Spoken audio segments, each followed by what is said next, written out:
Well, Cruz and Kasich, they teamed up earlier this week to try and take down Trump. But is it too little too late? Here to weigh in is our political panel, Fox News contributor and radio talk show host Tammy and Republican strategist Cathy, Lynn Taylor.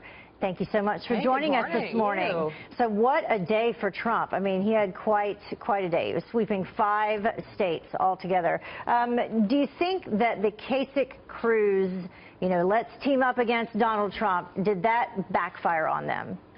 Well, look, this was a marriage of convenience. There's certainly no love lost here, and we know how those marriages work out. They're usually not the best. And it's already really kind of falling apart, isn't it? And really for Ted Cruz, the worst story for him last night was not necessarily Donald Trump.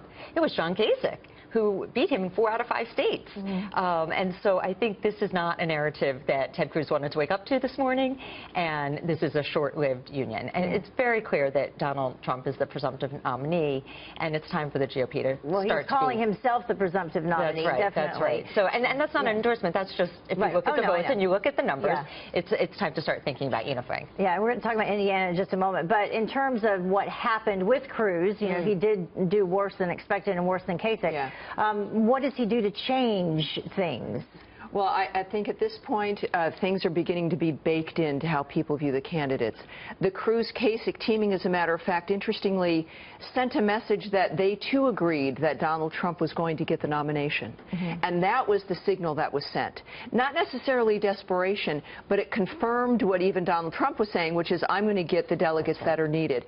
And when that happened, suddenly people began to see, and this is the battle for everyone's mind, is that they began to see Donald Trump as a nominee and as a president. The moment you begin to imagine someone in that position, that's almost, well, it's over half of the battle. This is why in 2008, Barack Obama, remember, he created his own little presidential seal, and everyone's like, what are you doing? He needed people to imagine him as president early so that they would accept it. That's part of the fight. So now for Ted Cruz, no one at this point is imagining him the nominee, and unfortunately, as a result, no one is imagining him as president. I think at this point, he needs to see where he fits within the unity that needs to come. And when Donald Trump last night said he was the nominee, it wasn't bluster, whereas it was even a few days ago, it was bluster. Suddenly last night, it was the truth. Yeah, well, Ted Cruz says that the problem is the media and the media coverage of it, and that's why people don't see him as potentially being the nominee. But see, I think that's one of the challenges in the primary season, is that that's the kind of thing you need to beat.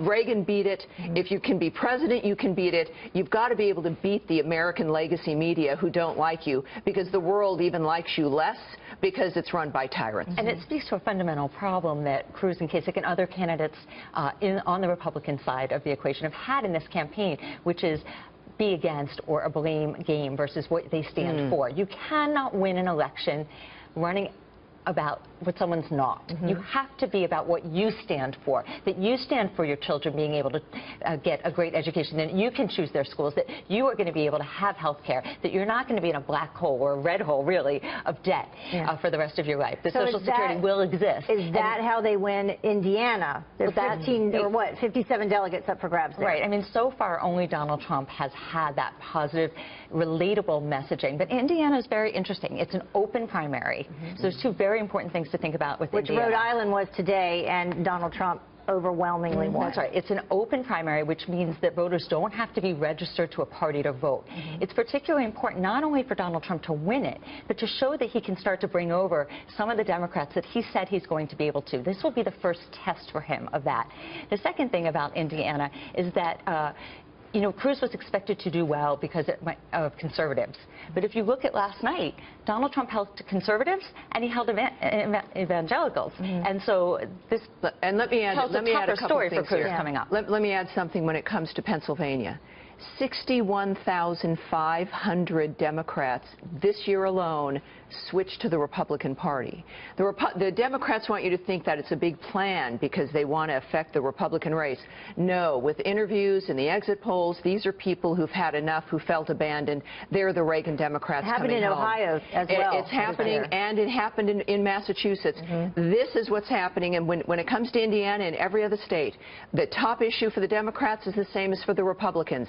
the economy, and jobs. When you look at Hillary, she is an artifact of what has created the problem. This is going to be easy for Donald Trump as the nominee to articulate, and he's going to do it well. All right. Thank you both for joining us, and we're going to bring you back, so don't run away. Okay.